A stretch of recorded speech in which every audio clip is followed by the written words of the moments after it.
Now in question number 20, which is taken from political science, there are two options. So you can do any one of them. Both are from the same chapter.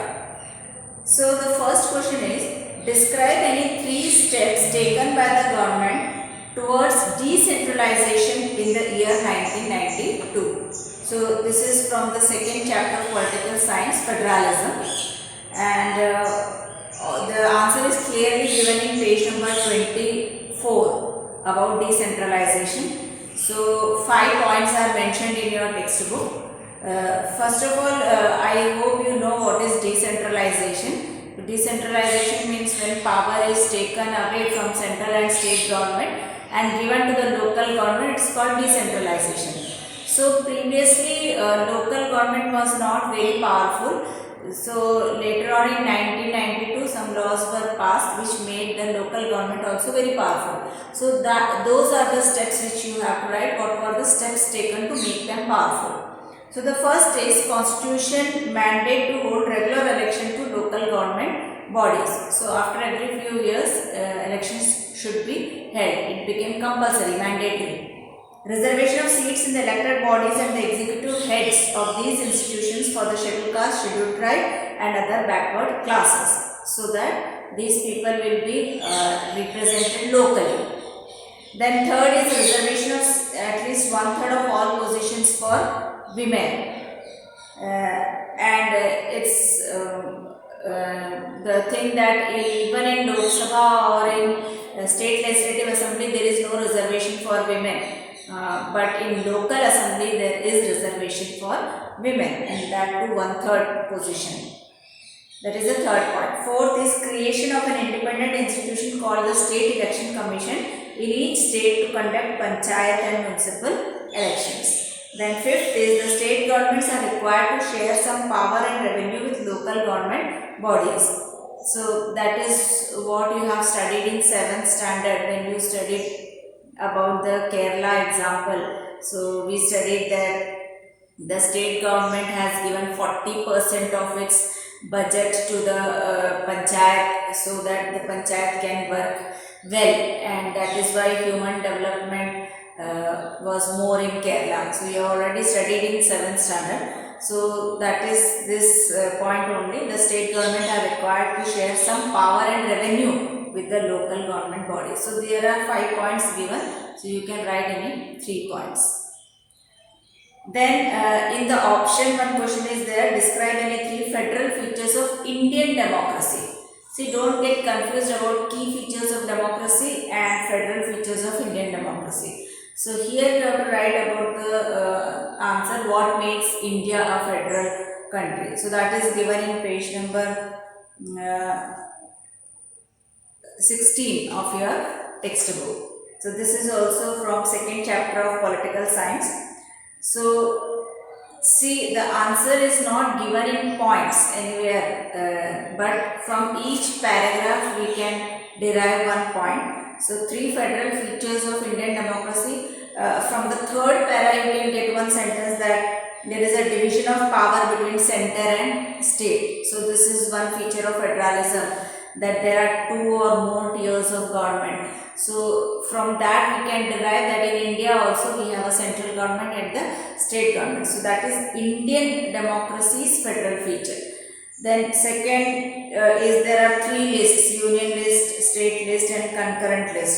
So this you can get from para number 4, 5 and 6. Union list, state list and concurrent list is mentioned. So this also is one of the federal features. Then there are some residuary subjects. So about residuary subjects in 7th paragraph it is mentioned. So you can write 1 full sentence about residuary subjects. Then 4th point is control of union territories with center. So that point is also explained in 9th paragraph of page number 3. So from there you can complete the sentence, write a sentence of your own. Now these are some of the points. Apart from that, there are other federal features also, like parliament cannot change the arrangement. It needs the approval of both the houses. So that also you can mention. So this is about 20th question, political science, two questions. Now in question number 21, it is taken from economics, from the chapter money and credit of, and this is about self-help group which we have studied. It's given in page number 51. The question is, imagine yourself to be XYZ, a member of the women's self-help group. Analyze the ways through which your group provide loan to the members. So we have to write about how SHGs give loan to the members.